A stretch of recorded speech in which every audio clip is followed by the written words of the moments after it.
সংগ্রামী বন্ধুগণ, আমরা ইতিমধ্যে জানতে পেরেছি সরকার ইন্টারনেট বন্ধ করে দেওয়ার সিদ্ধান্ত নিয়েছে।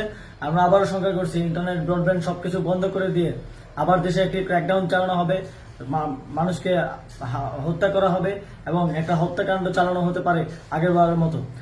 সেই জায়গা থেকে আমরা আমাদের আগামী এই পুরো সপ্তাহের কর্মসূচির আউটলাইন ঘোষণা করে দিয়ে যেতে চাই। আমরা জানি না ইন্টারনেট বন্ধ হওয়ার পরে সমন্বয়কদের কি হবে, আমাদেরকে আবার তুলে নিয়ে যাবে কিনা, মেরে ফেলবে কিনা, কিংবা যে কোনো কিছু ঘটতে পারে। সেই জায়গা থেকে আমরা একটা কর্মসূচি আউটলাইন ঘোষণা করে দিয়ে যাচ্ছি। আমরা না থাকলেও আপনারা এই কর্মসূচিগুলো বাস্তবায়ন করবেন। আগামীকাল 5ই অগস্ট সারা দেশে শহীদ স্মরণে শহীদ হওয়া স্থানসমূহে শহীদ স্মৃতিফলক উন্মোচন করা হবে। 11টায় শাহবাগে শ্রমিক সমাবেশ হবে কেন্দ্রীয়ভাবে, 5টায় নারী সমাবেশ হবে শহীদ মিনারে। সারা দেশে বিক্ষোভ ও গণ অবস্থান চলমান থাকবে। 6ই আগস্ট মার্চ টু ঢাকা ঘোষণা করছি। 6ই আগস্ট মঙ্গলবার সারা দেশে যে যেখানে আছেন সব জায়গা থেকে মিছিল নিয়ে ঢাকার উদ্দেশ্যে রওনা হবেন। সারা দেশের ছাত্র নাগরিক শ্রমিকদের ঢাকায় আসার আহ্বান জানাচ্ছি।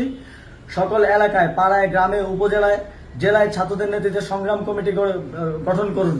যদি ইন্টারনেট ক্র্যাকডাউন হয়, আমাদের গুম গ্রেফতার, খুনও করা হয়, যদি ঘোষণা করার কেউ না থাকে, এক দফা দাবিতে সরকার পতন না হওয়া পর্যন্ত রাজপথ দখলে রাখবেন এবং এই সপ্তাহের যে কর্মসূচির আউটলাইন সেটি আপনারা ফলো করবেন। সারা দেশের প্রত্যেকটি পরিবারের প্রতি আমি আহ্বান জানাতে চাই, আপনার পরিবার থেকে একজন করে হলেও মনে রাখবেন এই আন্দোলন, এই লড়াই আপনার পরিবার, আপনার পরবর্তী প্রজন্মের জন্য একটি সুন্দর বাংলাদেশ গড়ার লড়াই। একজন করে হলেও ঢাকার উদ্দেশ্যে রওনা করে দেবেন, একজন করে হলেও যুদ্ধে পাঠাবেন। এই যুদ্ধে আমাদের জয়ী হতে হবে, নাহলে বাংলাদেশ এক গভীর অমানিসায় অন্ধকারে ডুবে যাবে।